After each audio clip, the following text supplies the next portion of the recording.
চোরাবলী ব্লগে জানাই আপনাদেরকে স্বাগতম। চোরাবলী ব্লগের ফেসবুক পেজ এবং ইউটিউব পেজে আপনাদের সবাইকে স্বাগতম জানাই। আজকে আমরা আসছি কুষ্টিয়া জেলার আবদালপুর ইউনিয়নের দেরিপাড়া গ্রামের মসজিদ সংলগ্ন যে জামে মসজিদটা তৈরি হচ্ছে।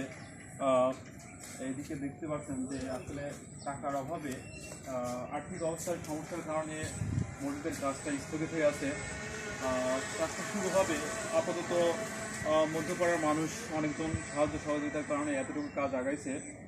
কাজটা আপনারা দেখতেই পাচ্ছেন যে অনেক দূর আগাইছে এবং শুরু হবে সামনের দিকে। এদিকে আসেন, ভিতরে আসেন, দেখতে পারবেন আপনার দিকে কী অবস্থা। এদিকে দেখতে পাচ্ছেন চারটয় বেড়ার অবস্থা দেখতে পাচ্ছেন, ভিতরের অবস্থা। মসজিদের ভিতরেও দেখতে পাচ্ছেন যে আসলে অবস্থা খুবই খারাপ। এদিকে দেখাও, ভিডিওতে দেখাও।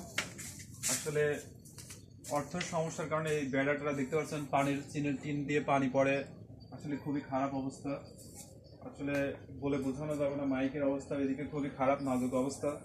আসলে আর্থিক সমস্যার কারণে আসলে এটা আসলে মসজিদের কাজটা আসলে স্থগিত হয়ে আছে। আপনারা প্রবাসী ভাইরা যেখানে আছেন, যারা চাকরিজীবী আসছেন, অল্প অল্প করে একটু সাহায্য করুন।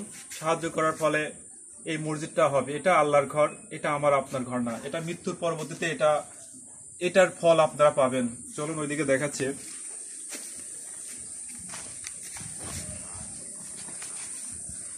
এদিকে দেখতে পাচ্ছেন যে এদিকে অবস্থাটা, এদিকে এই যে বাথরুমের অবস্থাটা খুবই খারাপ, খুবই সমস্যার।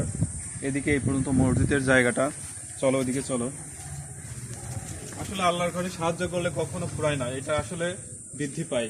এইদিকে দেখছেন যে ইমামের ঘরটার কি অবস্থা, টিনের ঘরটার কি অবস্থা দেখতে পাচ্ছেন, খুবই নাজুক অবস্থা। আসলে ইমামের ঘরটার দেখতে পাচ্ছেন যে আসলে টিন শেডের ঘর। এখন কি ইমামরা এখানে থাকতে পারে না, বৃষ্টির সময় পানি পড়ে, খুবই খারাপ অবস্থা। আসলে এদিকে বাউন্ডারি দিয়ে ঘিরাটাও হয়নি, খুবই খারাপ অবস্থা, বুঝতে পারছেন। আপনাদের কাছে দয়া করে অনুরোধ করব যে আপনারা আসলে একটু সাহায্য সহযোগিতা করুন আমাদের মসজিদের জন্য। কুষ্টিয়া জেলার আবদালপুর ইউনিয়নের দেরিপাড়া গ্রামের এই মসজিদটি সাহায্য সহযোগিতা করলে আমি মনে করবো যে মসজিদটা হয়ে যাবে। আপনারা দয়া করে সাহায্য করুন। প্রবাসীর যারা ভাইরা আছেন, যারা চাকরিজীবী, যারা যেখান জায়গা থেকে অল্প একটু সাহায্য করুন। অল্প একটু সাহায্যের কারণে আপনার আখিরাতের পুঁজি হবে। এটা আপনার কাছে এইটুকু আমাদের রিকোয়েস্ট থাকবে। এদিকে দেখতে পাচ্ছেন এদিকে অজুখানাও নাই, আসলে খুবই নাজুক অবস্থা। কলের অবস্থাও দেখতে পাচ্ছেন। জায়গাটা আসলে টাকার সংকটে অনেক টাকায় গোছানো হয়েছে। এই যে মসজিদের স্ট্রাকচার দেখতে পাচ্ছেন যে এরকম মসজিদটা নির্মাণ কাজ এরকম করে মসজিদটা হবে। সুন্দর যে দৃশ্যটা, এরকম মসজিদটা হবে। এটা শুরু হয়েছিল 23শে মার্চ 2023 সালে, এত হিজরিতে দেরিপাড়া মধ্যপাড়া জামে মসজিদ, এরকম করে মসজিদটা হবে। তো আশা করি লাস্টে একটা কথাই বলবো যে প্রত্যেকটা মানুষকে তো মৃত্যুর স্বাদ গ্রহণ করতে হবে। তো আসুন আমরা একটু ভালো কাজ করি, যেটা আমাদের পরকালের জন্য উপকারে আসবে।